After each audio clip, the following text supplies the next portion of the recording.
Whew, that was a beautiful hike, but a storm's blowing in and we got to get out of here. Well, thanks for joining me today, guys, on this beautiful spring day here in the Rockies, where it was nice and warm this morning, but that snowstorm is coming in tonight and I'm already getting some shifting, rain and snow. And today I want to unpack the pack that I used on today's trip and I've been rocking lately. And it's the Mystery Ranch 2-day assault pack. And as someone who has owned several Mystery Ranch packs at this point, I'm looking forward to highlighting some of the unique characteristics in the design, but also a few aspects that I'm noticing that may be limiting factors depending on how you use your pack. And so let's go ahead and strip this bad boy off. And no, your eyes do not deceive you. This is one rad camo pattern. This Desert Tracks camo pattern is an exclusive to HUCKBERRY.com, who is one of our regular affiliates here at the channel, as well as the sponsor of this video. And they also carry this camo pattern on the Mystery Ranch Spiff kit, as well as the Urban Assault 21-liter backpack, which I've reviewed in the past. So throughout this video, regardless if it's this pack with this color pattern or other gear and equipment in general, I do invite you to go check out HUCKBERRY and all that they have to offer. I'll have a link in the description box below, as well as my exclusive 10% off promo code, which goes towards your very first purchase. So let's go ahead and beat the storm, head back to the homestead, and see what the capabilities of this pack are and whether or not it's the right choice for you the next time you go out on your adventures. Let's go.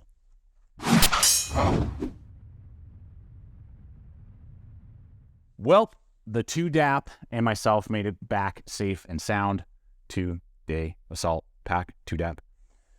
And as we look at this military style pack, and make sure to stay tuned because I will be running in my 3-year-old Coolie 25-liter pack from Mystery Ranch, which is more of a hiking layout and how that compares with more of a military focused layout in a bag. So the first thing that really stands out is the volume. I tend to use 25 to 30 liter packs more than any other. They get the most trail time, the most travel time, or just out and about with the family. That size range seems to be a perfect fit for me. This pack is 27 liters of volume. And it's going to be tough with that 500 denier Cordura fabric build and cloth, but it's not going to be weighing you down because it comes in at right about 3 pounds. So internally, the volume is exactly what I'm looking for, but then externally, they have creatively laid out PALS webbing portions in certain areas of the pack that are quite useful, unlike many military-style packs that just throw MOLLE everywhere, all over it, which weighs down the bag and oftentimes isn't really actually laid out where you want to attach a pouch or a gear item. And so there are double layer panels on either side of the pack, making it perfect for rip-away med kits or survival kits that you want quick access to and aren't inside your bag or buried in a pocket somewhere, but they still give you clearance to be able to fit a military-sized canteen or a 32-ounce Nalgene into the water bottle pockets. Then on the back of the pack, there are parallel runs of 2x5 PALS webbing, perfect for a large fixed blade or machete. In contrast to military-style packs that are going to have that MOLLE that gives you a secure attachment on the exterior of the bag, most hiking packs like the Coolie are going to have some form of dump pocket on the back for raincoats. In this case, it has ambidextrous, large, deep pockets so you can put a raincoat or a water bottle in, which is great for quick access, but nothing is secure inside those pockets. And guys, throughout this video, if you're enjoying this type of content, I would invite you to hit that like button and to consider subscribing and becoming part of the Gideon's Tactical family here at the channel. And make sure to hit that bell icon so that you can be notified every week when I put up new videos on gear and equipment and tips and tricks on how to better stay equipped and prepared for whatever life throws your way. We've got to follow that up with this yoke system that Mystery Ranch uses. Yes, the songs, the myths that have been sung about how comfortable and how well it can carry loads are absolutely true. I've owned about 5 Mystery Ranch packs with this yoke system, and it is phenomenal. I totally love it.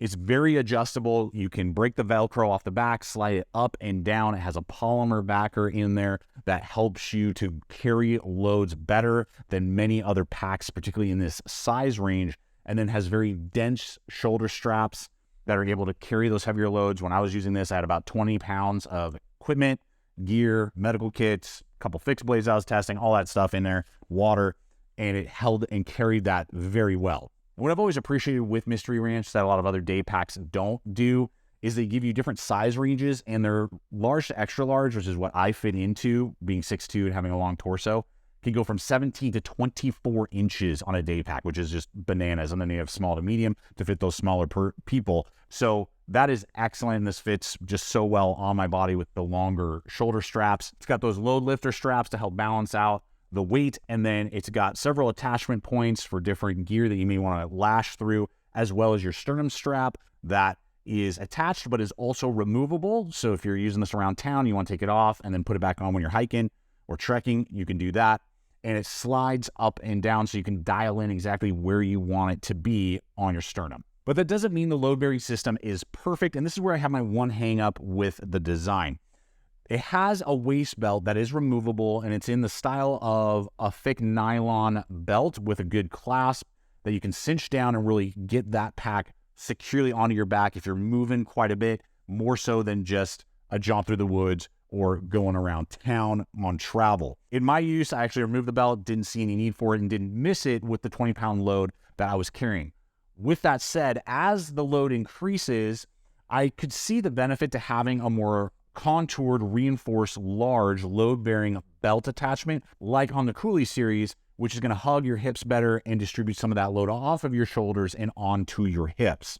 Now, because it's intended for military application first, and that's its design, I understand why they went with that style of belt. Not only is it quickly removable if necessary, but because it's smaller, it's able to get around large tactical belts with lots of gear and bulky equipment on it, whereas a large, thick, load-bearing waist belt might get in the way and start to cause a lot of problems. This is easily able to get around bulky other gear items that you may be wearing in that type of application. So it's by no means a deal breaker in the design. It's just something to be aware of depending on how you use your packs and what type of loads you think you're going to be putting inside a pack of this size. Now, as we cruise around the exterior real quick, before we dive into the interior, which has some cool features a lot of day packs, including the KELTY, don't have. We do have those ambidextrous water bottle pockets that are very large. As I stated earlier, military canteens as well as full-size Nalgene's can fit in these no problem. They work as a great catch-all for longer, heavier items like tripods, fishing rods, and other items like that, in conjunction with the compression strap up above that really can cinch it down and hold it in place. Now, up top on the lid, you're going to get two pockets, one more compact that you can easily fit like your keys and wallet in or a cell phone, and then the larger one, which I was actually able to get my survival kit in. You could get IFAK, personal med kit in. You could get a lot of different equipment in the secondary pocket up there. So there's a lot of exterior quick access organization. Those are going to have YKK water resistant zippers. It's a small thing, but there's no key keeper in any of these pockets. And that's always a nice feature to have.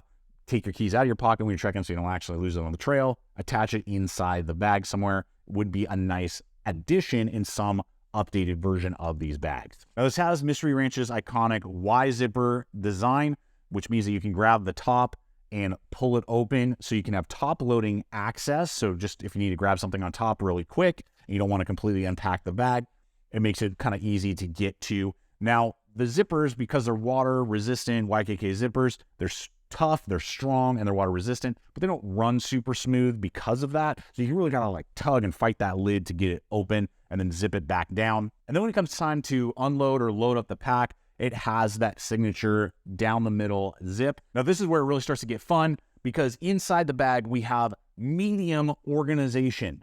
Most hiking packs, including the KELTY, have zero organization inside. It's just a big dump bag. You just throw stuff in there and it all flies around, or you have to pay extra money to buy extra organizational pouches to then try and organize your gear.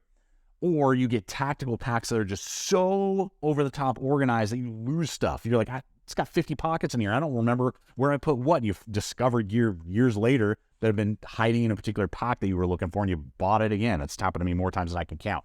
This has a perfect blend of both. It has two very large internal water bottle dump pockets like what the KELTY has on the exterior, but it's now interior. So you can easily get a 48-ounce Nalgene inside there. I often will put my fixed blades that I may be in testing or a folding saw, and it's vertical, meaning that it's easy to get to those items that I want to grab quickly and they don't sink to the bottom of the bag like it usually does in other designs. Then on either side, you got two mesh pockets. that you can easily put some snacks in, a small IFAK again, or some other type of gear and equipment, headlamps, things like that. They're followed up by this really cool access point out here.